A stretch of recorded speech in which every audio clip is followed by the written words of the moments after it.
Bonjour Sébastien, comment ça va? Bonjour Annabelle, ça va très bien toi-même? Ça va très bien. Est-ce que tu peux te présenter, s'il te plaît? Bien sûr, moi c'est Sébastien Guimont. Je suis présentement étudiant au certificat 2 en traduction à l'Université de Montréal. J'ai une majeure en études est-asiatiques, concentration Chine plus spécifiquement. Et j'ai vécu quelques années en Chine, soit pour travailler, soit pour étudier. Je vais essayer de faire de mon mieux pour vous parler du complexe sujet qu'est le chinois, mais plus précisément le mandarin. La première question que j'ai, c'est quoi la différence entre le chinois simplifié et le chinois traditionnel? C'est une question que je me fais souvent poser, mais en fait, ce qui est important de comprendre, c'est que quand on parle de chinois simplifié ou chinois traditionnel, on parle pas de la langue parlée en tant que telle. On parle vraiment des sinogrammes. Les sinogrammes, c'est ce qu'on appelle souvent les caractères chinois. Donc, les idéogrammes, bref. Mais le nom officiel, c'est des sinogrammes. Donc, c'est vraiment une question de graphie. Le chinois traditionnel, c'est grosso modo, là, c'est la forme que les caractères ont pris depuis la dynastie Han environ. Pour vous situer, là, c'est 200 avant Jésus-Christ. OK? Donc, caractère traditionnel, c'est 200 avant Jésus-Christ jusqu'à 1956, je crois. Donc, la raison pour laquelle euh, le chinois simplifié existe, c'est que c'était une réforme qui a été amenée par Mao Zedong dans les années 50 avec l'avènement du Parti communiste pour améliorer le taux d'alphabétisme en Chine. OK? Donc, en fait, ce que c'est que c'est vraiment, c'est les caractères traditionnels qui sont dépouillés de plusieurs traits pour, pour faciliter leur absorption, leur compréhension. Carrément, là, les caractères traditionnels versus caractères simplifiés, on peut diviser là, le nombre de traits par deux, trois ou quatre. Généralement, ce qui reste de points communs entre les deux, c'est le radical. Donc, le radical, c'est un caractère en tant que tel qui est porteur de sens. Souvent, c'est ça qui va nous permettre d'identifier c'est quoi le sens du caractère. Donc, en gros, c'est vraiment ça. C'est les vieux caractères qui ont été simplifiés pour permettre, pour améliorer l'éducation et le taux d'alphabétisme. Cette langue-là existe depuis combien de temps? OK, ben, le mandarin, ça fait partie de la famille des langues sino-tibétaines. Puis ça, c'est les dialectes parlés surtout là, dans le nord de la Chine, là. Donc, j'ai vu, ça va de 4000 avant Jésus-Christ jusqu'à 11 000 avant Jésus-Christ. OK?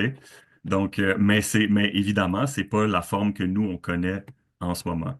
Euh, il y a le vieux mandarin qui remonte à la dynastie des Jin. Ça, c'est à peu près 1115 après Jésus-Christ, qui est c'est la langue, c'est l'espèce de langue commune qui a pris forme à partir des dialectes autour de Pékin, dans le nord de la Chine, puis de la Mongolie intérieure. Donc, je pense que si on peut retracer là, la version qui ressemble la plus à ce que nous on connaît aujourd'hui, ça serait environ ça, 1100 après Jésus-Christ. Puis d'ailleurs, tu sais, les Chinois, ça fait longtemps qu'ils ont une tradition écrite. Donc, c'est super pratique pour retracer justement l'histoire de la langue. Puis déjà, là, en 1300, il y avait des dictionnaires qui existaient qui montrent qu'il y avait déjà quatre tons. Les quatre tons, comme on les connaît en ce moment, existaient déjà à l'époque. Donc, ouais, ça remonte aussi loin que ça. Ben d'ailleurs, est-ce que tu peux m'expliquer c'est quoi les quatre tons en mandarin? Oui, ben c'est ça. Ben, le mandarin, c'est une langue tonale. Donc, c'est-à-dire que c'est une langue à syllabes. Si je ne me trompe pas, c'est environ 400 syllabes en chinois qui peuvent chacun adopter un des quatre tons. Euh, OK, donc il y a le ton un, 2, 3, 4. Après ça, il y a des discussions par rapport à s'il y a un cinquième ton ou même un sixième ton. Le premier ton, c'est ce qu'on appelle le ton plat. Il y a un deuxième ton qui est le ton montant. Troisième ton, c'est descendant montant. Et le quatrième ton, c'est descendant. Après ça, il y a des syllabes, des fois, qui ont juste aucun ton. C'est ce qu'on appelle le ton neutre, qui, lui, serait le cinquième ton.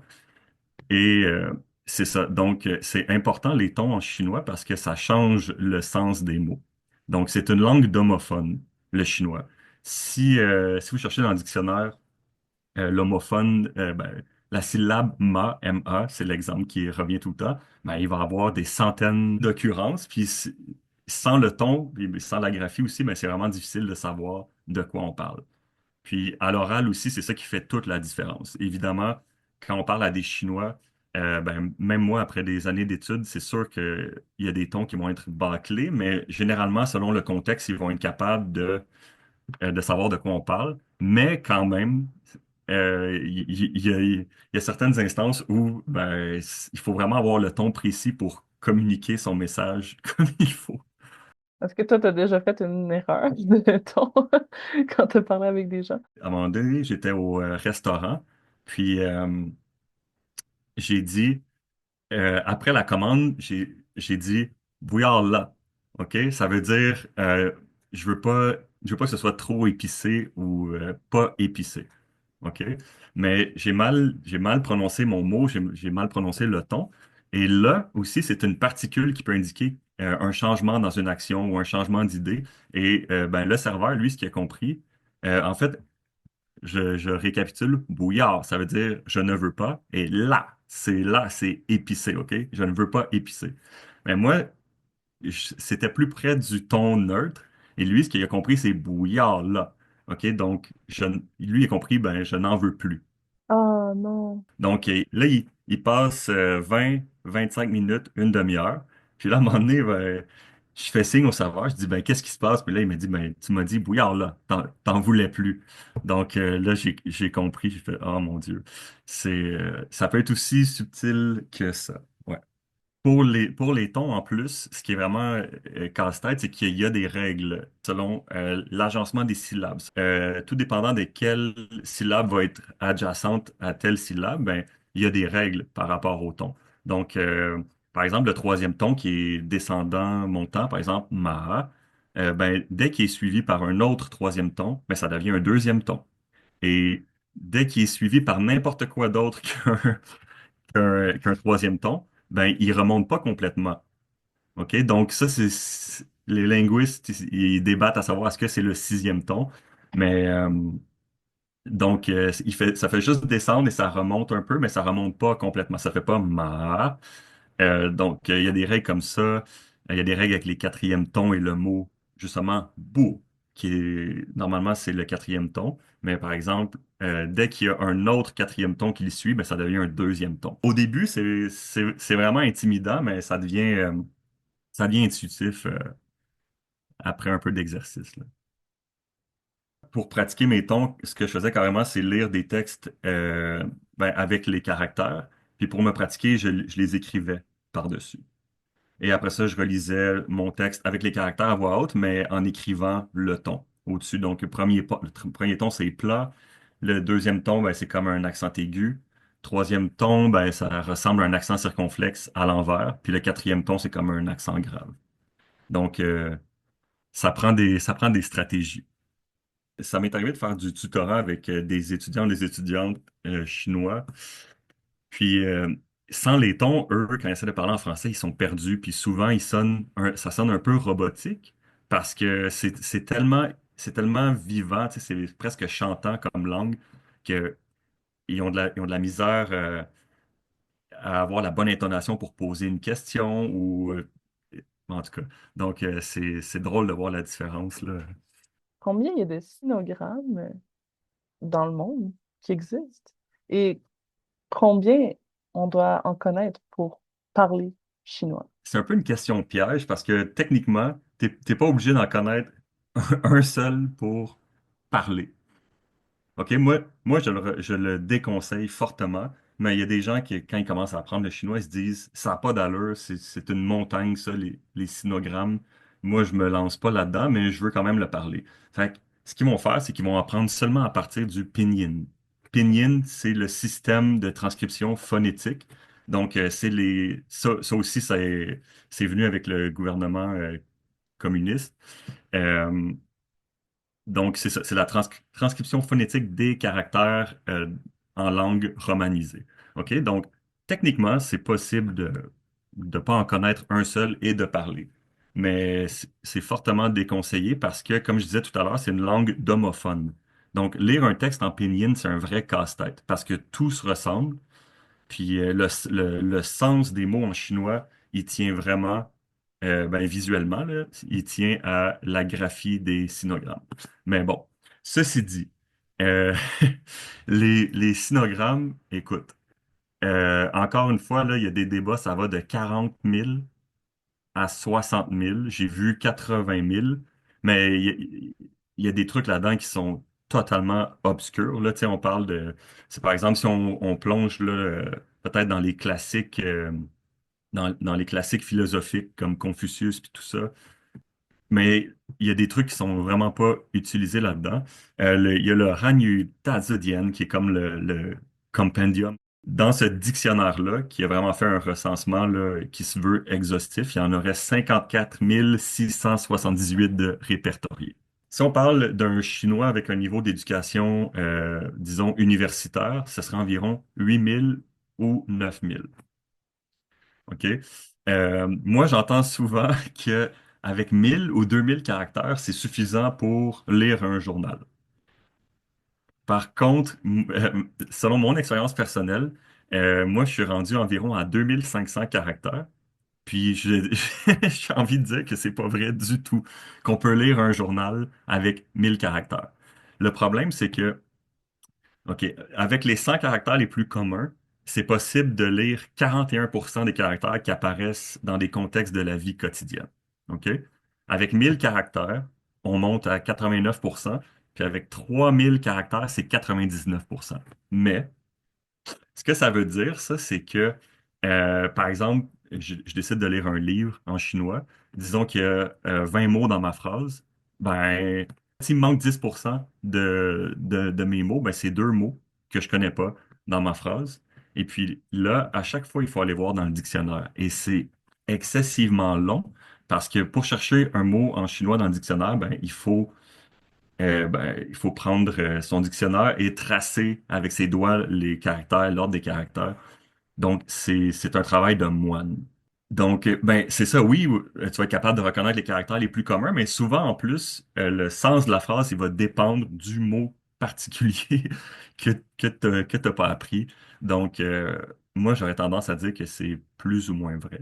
Mais à 2500, 3000 caractères, ça commence à être suffisant pour s'aventurer un petit peu dans la littérature puis dans les journaux.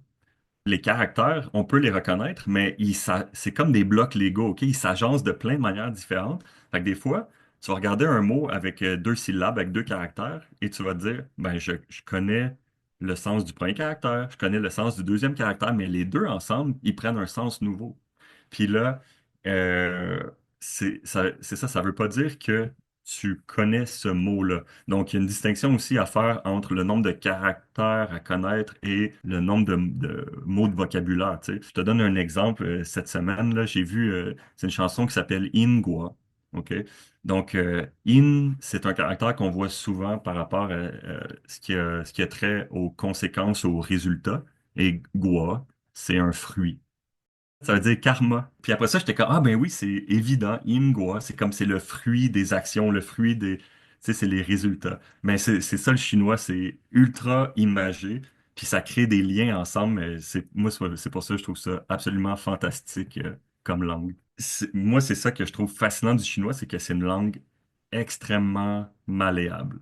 Tu peux lui faire n'importe quoi, puis en tout cas, c'est tellement cool. Le test de compétence d'évaluation du niveau de chinois, ça s'appelle le HSK. C'est le test officiel du gouvernement chinois. Il était autrefois divisé en 6 niveaux. Le niveau 6, si je ne me trompe pas, c'est autour là, de... La première version, c'est 3000 caractères, 3000 sinogrammes pour atteindre le niveau 6, qui était le plus haut niveau. Et maintenant, ils l'ont redivisé, c'est maintenant en 9 parties, puis le niveau 9, c'est à peu près ça, 3000 caractères, mais 11 000 mots de vocabulaire pour passer vraiment le plus haut niveau, là. Donc, c'est ça. Moi, à titre d'anecdote, j'ai passé le HSK 5. Puis comme je te dis, je- c'est pas vrai que je peux, c'est pas vrai que je peux prendre un journal là, puis lire ça en relaxant. Là. Ça me prend mon dictionnaire à côté, puis un crayon, puis je note au fur et à mesure.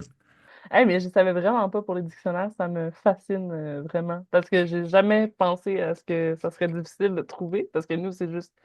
Ouais, mais encore, nous, notre génération, on est chanceux parce que ben, on a des téléphones intelligents. Donc, il y a des applications maintenant comme Pleco que je pense que tous les apprenants du chinois utilisent. C'est tu peux tracer le caractère comme tu le ferais avec un crayon, mais tu le fais avec ton doigt, tu sais, sur un écran tactile. Puis là, il va comprendre c'est quoi le mot que tu cherches, mais ok, écoute, moi je suis vieux, ça fait longtemps que j'ai commencé mon apprentissage du chinois. Il n'y avait pas de téléphone intelligent dans le temps. Fait que c'était au dictionnaire, puis au dictionnaire, dans l'ancienne façon de trouver un, un caractère chinois, c'était en trouvant son radical. OK? Fait que là, les dictionnaires chinois sont classés par radicaux. Tu sais que je te disais, c'est comme la clé pour qui contient le sens principal du caractère. Et là, fallait que tu ailles chercher par le nombre de traits et tout ça. OK? C'était tellement un art il y avait il y a je pense que ça existe encore, ça doit exister encore, mais il y a des concours de qui est le plus rapide pour trouver des mots dans le dictionnaire.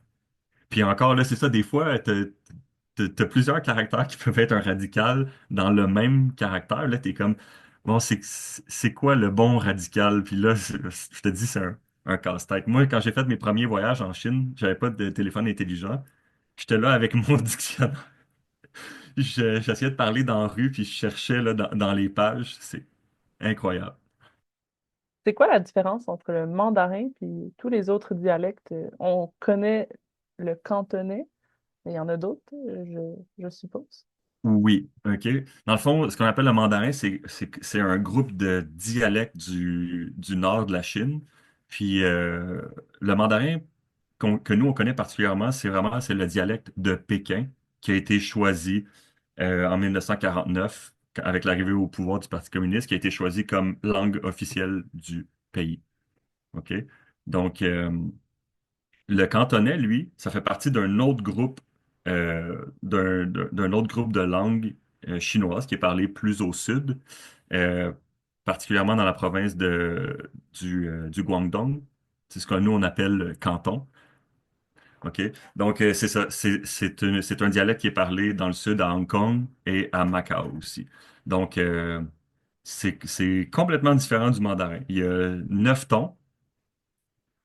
C'est un système de romanisation qui est différent aussi. Eux autres n'utilisent pas le pinyin.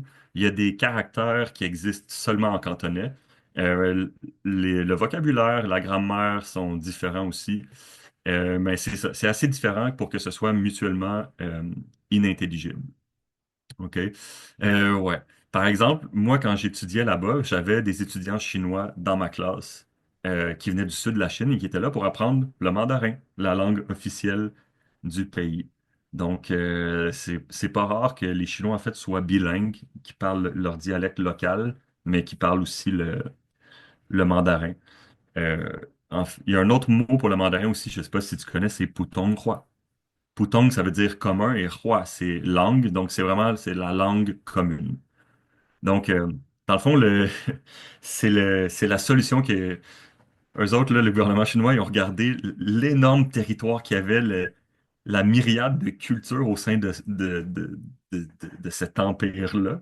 Puis ils se sont dit, dans le temps, c'était un empire, puis ils se sont dit, il faut trouver une façon de communiquer entre nous, puis de standardiser ça. Et c'est ça, c'est le dialecte de Pékin qui a été choisi.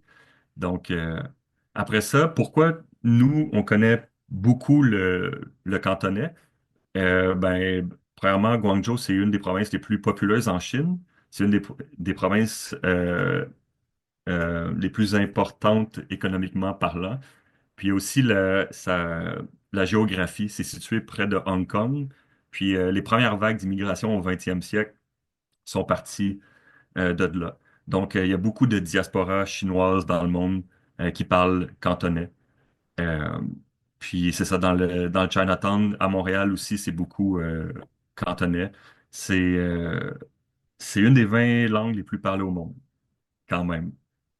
OK, je pense que je veux pas dire n'importe quoi, mais je pense que c'est 6% de la population chinoise qui a le cantonais comme langue maternelle et ça reste quand même une des 20 langues les plus parlées au monde.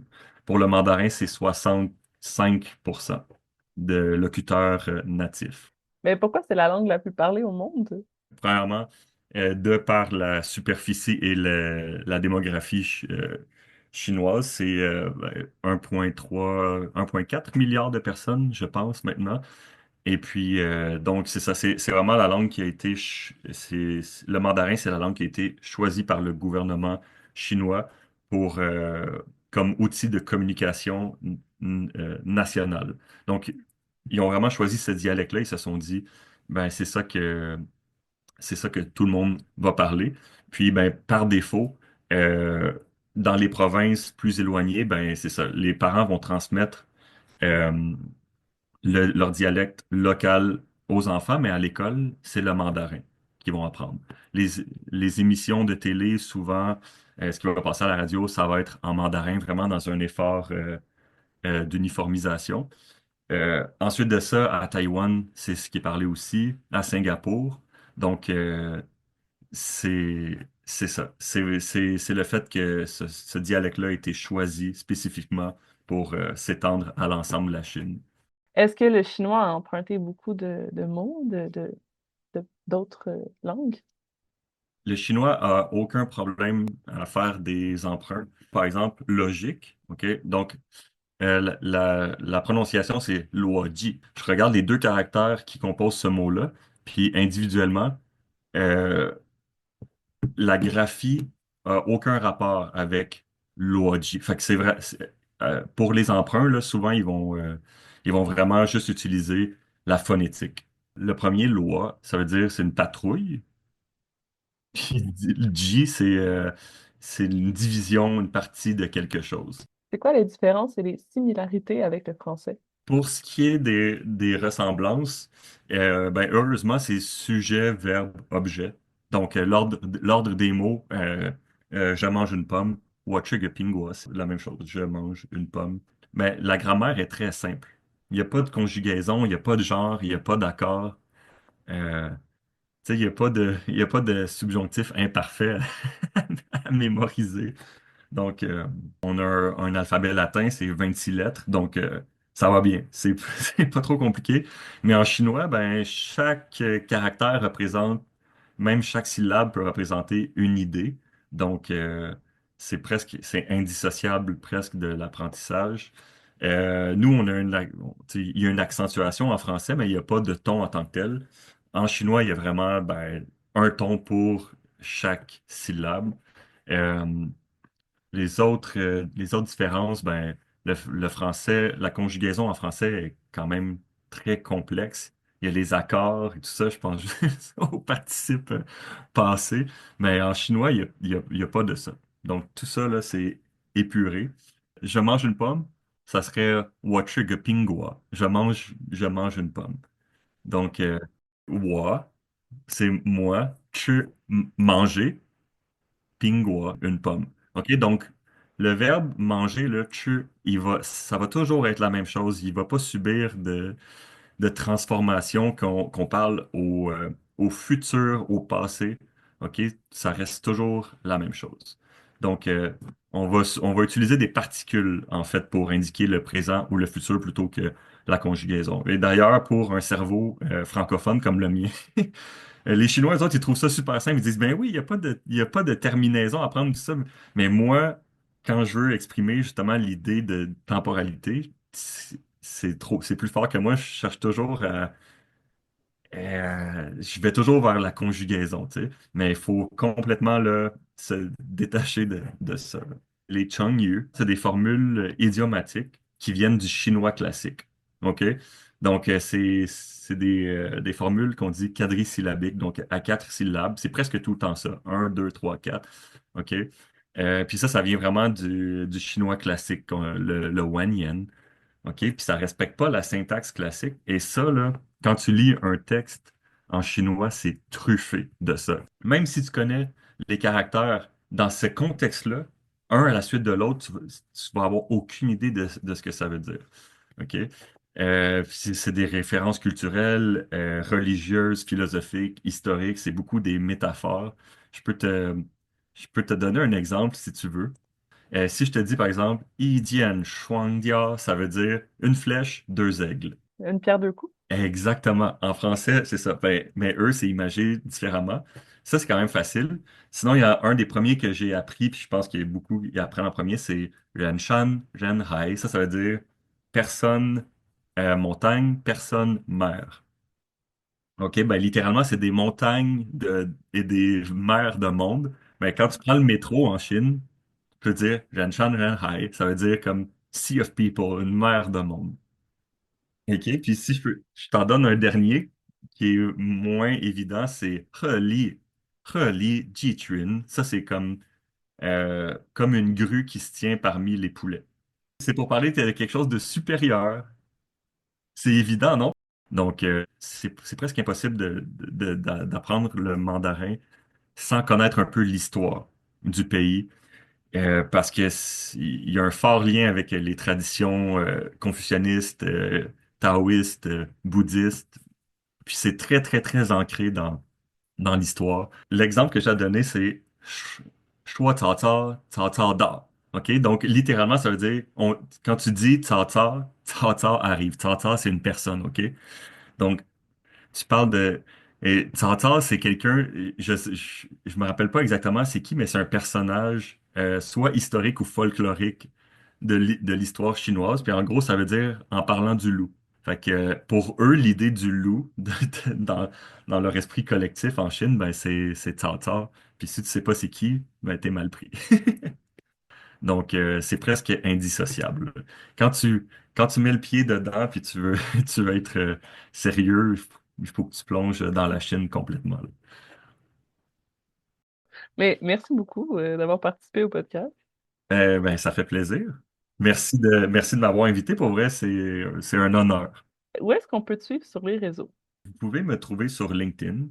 Je suis pas particulièrement actif, mais au moins si vous avez envie de me suivre d'un coup que je partage des petits billets ou si vous avez juste envie de voir c'est quoi mon parcours, ben c'est ça. Ce serait pas mal le meilleur endroit pour me trouver.